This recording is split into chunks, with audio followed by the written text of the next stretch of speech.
عماد صاحب، یہاں تک تو سمجھ آ گئی ہے۔ نفس کی تو بارے میں آپ نے بتا دیا ہے، تو اس کے ساتھ ساتھ آپ نے انفس کے بارے میں بھی ذکر کیا ہے، اور آفاق کے بارے میں بھی۔ انفس اور نفس تو ملتے جلتے ہیں، اور آفاق کا کیا معنی ہے، اس کے بارے میں تھوڑا سا ایکسپلین کرتے ہیں۔ دیکھیں، ویسے تو انفس ہم نفس کی جمع کو بھی کہتے ہیں۔ ایک شخص کی ذات کی بات ہو رہی ہے تو وہ نفس ہے، زیادہ لوگوں کی بات ہو رہی ہے، ذاتوں کی بات ہو رہی ہے تو آپ اسے انفس کہہ سکتے ہیں۔ لیکن انسان کو نا عالم صغیر بھی بولتے ہیں، کہ ایک تو پورا جہان ہے، ایک آپ کی ذات کے اندر بھی ایک جہان ہوتا ہے، ہر شخص کے اندر ایک جہان ہوتا ہے، ہر شخص اپنی ذات میں ہی ایک عالم ہے، ایک پوری دنیا ہے، ہر شخص کی ذات کے اندر ایک پوری پوری دنیا ہے۔ دنیا۔ تو وہ جو آپ کی ذات کے اندر پورا جہان آباد ہے، میں اس کو انفس کے طور پر لکھتا ہوں کہ انفس کیا ہے؟ آپ کی ذات میں آباد پورا جہان، اور آفاق کیا ہیں؟ آپ کی ذات سے باہر پورا جو کائناتیں نظر آ رہی ہیں، جو پورا جہان نظر آ رہا ہے، ایک افق نہیں ہے، بہت سے آفاق ہیں۔ تو قرآن میں ایک آیت ہے کہ ان قریب ہم انہیں اپنی نشانیاں دکھائیں گے، ان کی اپنی ذات میں بھی اور آفاق میں بھی، پھر ان کی گردنیں جھک جائیں گی۔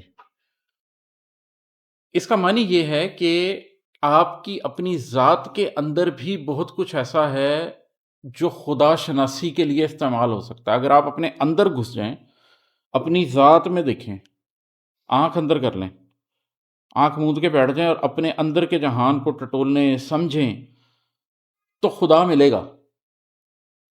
اور اگر آپ آنکھ اٹھا کر آفاق کی طرف دیکھیں، ستاروں پہ نکل جائیں، کہکشاؤں کو سمجھیں، کائناتوں کو سمجھیں، تو بھی خدا ملے گا۔ تو انفس بھی ایک راستہ ہے خدا تک پہنچنے کا، آفاق بھی ایک راستہ ہے خدا تک پہنچنے کا۔ یہ دونوں راستے موجود ہیں۔ اور میں اپنی زندگی میں نے یہ ذکر کیا تھا کہ جو میرا ایک ذات کے اندر کا سفر شروع ہو گیا، وہ مجھے جہاں تک لے کر گیا، ساتھ ہی میں نے اسلامک اسکتولوجی کی وجہ سے، علم آخر زمان کی وجہ سے آفاق کا جو سفر دیکھنا شروع کیا، وہ بھی مجھے ادھر ہی لے گیا۔ اب اگر آپ دو سفر شروع کریں علیحدہ علیحدہ، اور وہ دونوں سفر آپ کو ایک ہی منزل پر لے جائیں، تو پھر مزہ ہی کچھ اور آتا ہے کہ اوہ، مجھے دونوں جگہ سے ایک بات سمجھ آ گئی۔ تو میں یہ سمجھا ہوں کہ انفس ایک دنیا ہے جس کے اندر جا کر آپ اس نقطے تک پہنچ سکتے ہیں جہاں تک اللہ چاہتا ہے کہ آپ پہنچیں، اور آفاق بھی ایک سفر ہے، اس سے بھی آپ اس نقطے تک پہنچ سکتے ہیں جہاں تک آپ چاہتے ہیں کہ آپ پہنچیں۔ تو میں نے اس معنی میں انفس اور آفاق کو کیا ہے۔ آخر زمان میں ہمیں بہت سی نشانیاں آفاق میں نظر آ رہی ہیں، اس پہ کبھی موقع ملے گا تو میں آپ کو بتاؤں گا کہ کیسے وہ نشانیاں ظہور پذیر ہو رہی ہیں، اور کیسے وہ ایک مومن کے لیے حق الیقین کا باعث بنتی جا رہی ہے کہ معاملات کدھر کو جا رہے ہیں کائنات میں، کائناتی معاملات۔ اور اندر دیکھتے ہیں تو آپ کو اپنی ذات بھی ادھر ہی جاتی نظر آتی ہے۔ تو ان دونوں کا جو کمبینیشن ہے نا، وہ انفس و آفاق ہے۔ تو آفاق تک کس طرح ہم پہنچ سکتے ہیں؟ آپ جب کہکشاؤں کو دیکھتے ہیں، دنیا کو دیکھتے ہیں، آج کی سائنس تو کہتی ہی ہے کہ آفاق کے تھرو ڈھونڈو، خدا کو ڈھونڈنا تو ٹیلیسکوپ لگا کے دیکھو، پھر کہتے ہیں میں نظر نہیں آیا۔ پھر 3 ڈائمینشنز میں نظر نہیں آتا تو کہتے ہیں 4th ڈائمینشن ڈھونڈیں، 5th ڈھونڈیں، اب کہہ رہے ہیں جی 11th ڈائمینشن، 11 ڈائمینشنز ہیں۔ باقاعدہ انہوں نے وہ سٹرکچر بنا لیے ہیں کہ ہم 4th ڈائمینشن تو نہیں دیکھ سکتے، لیکن جیسے ہم 3 ڈائمینشنز کا عکس، یہ 3 ڈائمینشنل چیز ہے، اس کا عکس 2 ڈائمینشنز پہ آ رہا ہے۔ یوٹیوب پہ جائیں، آپ کو ویڈیوز مل جائیں گی کہ 3 ڈائمینشن کا عکس 2 ڈائمینشنز پہ آتا ہے۔ تو 4 ڈائمینشن کا عکس 3 ڈائمینشنز پہ آئے گا، تو انہوں نے کہا ہم 4th ڈائمینشن تو نہیں دیکھ سکتے، لیکن ہم اس کا عکس بنا کر آپ کو دکھا سکتے ہیں۔ پھر 5th 6th 7th 8th 9th 10th 11th dimensions کیا ہیں؟ قرآن کہتا ہے کہ جنات آپ کو وہاں سے دیکھتے ہیں جہاں سے آپ ان کو نہیں دیکھ سکتے۔ وہ کس ڈائمینشن سے دیکھ رہے ہیں؟ ہم 3 ڈائمینشنل ہے، وہ کسی چوتھی 5ویں 6ٹھی ڈائمینشن سے دیکھ رہے ہیں، ہم نہیں جانتے۔ تو یہ جو پورا سفر ہے کہ آپ اس کو ایکسپلور کریں، کائنات کو ایکسپلور کریں، ایٹم میں گھس جائیں تو اندر چلے جاتے جائیں، اوپر آپ ٹیلیسکوپ لگا لیں، پہلے وہ ہبل تھی، اب جیمز ویب انہوں نے لگا لی ہے، وہ اس سے آگے جا رہے ہیں، تو وہ گلیکسیز دیکھنے کی کوشش کر رہے ہیں جو بالکل بگ بینگ کے ٹائم پر بنی تھی۔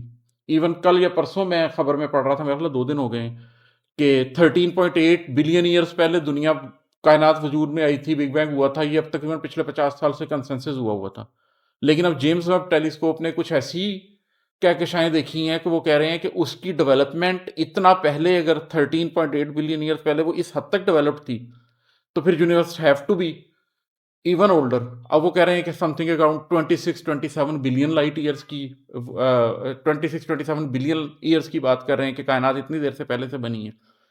تو یہ ساری چیزیں آپ کو خدا شناسی کی طرف لے کے جاتی ہیں. بلکہ میں تو کئی دفعہ حیران ہوتا ہوں کہ میں ایک دفعہ کارل سیگن کی ایک ویڈیو دیکھ رہا تھا. میں ویڈیو دیکھتا جا رہا ہوں اور وہ جیسے ایکسپلین کر رہا ہے کہ ڈائمینشنز ہیں اور اس کے بعد ایک اگلی ڈائمینشن ہے اور ایک اگلی ڈائمینشن ہے، and we know very little, اور میرے اندر ایمان بڑھتا چلا جا رہا ہے. اور اینڈ میں اسی ویڈیو کے اینڈ میں وہ خود یہ کہہ دیتا ہے کہ کوئی ایویڈنس ہی نہیں ہے خدا کے ہونے کا. And I am like you just admitted کہ ہم تو صرف 3 ڈائمینشنز کو سمجھتے ہیں، وہ بھی پوری طرح نہیں، اور اس کے آگے نہ جانے کیا کچھ ہے. یو جسٹ پرووڈ کہ ہم تو جانتے ہی کچھ نہیں ہیں. And then you give a verdict کہ خدا ایگزسٹ نہیں کرتا، یا کم از کم اتنا ایویڈنس نہیں ہے، میں ایتھیسٹ نہ بھی ہوں تو میں ایگنوسٹک ضرور ہو جاؤں گا. تو آپ کو محسوس ہوتا ہے وہ خدا قرآن میں کہتا ہے نا کہ ہم انہی آیات کے تھرو کچھ کو ہدایت دیتے ہیں اور کچھ کو بھٹکا دیتے ہیں. ٹھیک ہے نا. آیات صرف قرآن کی آیات نہیں ہے، یہ بھی ساری آیات ہی ہیں جو اللہ نے پوری کائنات بنائی ہوئی ہے. یہ اللہ کی آیات ہیں، اللہ کی نشانی ہے. تو یہ ایک پوری انڈرسٹینڈنگ ہے کہ آپ کائنات کو سمجھ کے خدا تک کیسے پہنچتے ہیں. یہ آفاق کا سفر ہے. اور ذات کو سمجھ کے خدا تک کیسے پہنچتے ہیں، یہ انفس کا سفر ہے. تو انفس اور آفاق میں ان معنی میں لیتا ہوں اپنی کتابوں میں.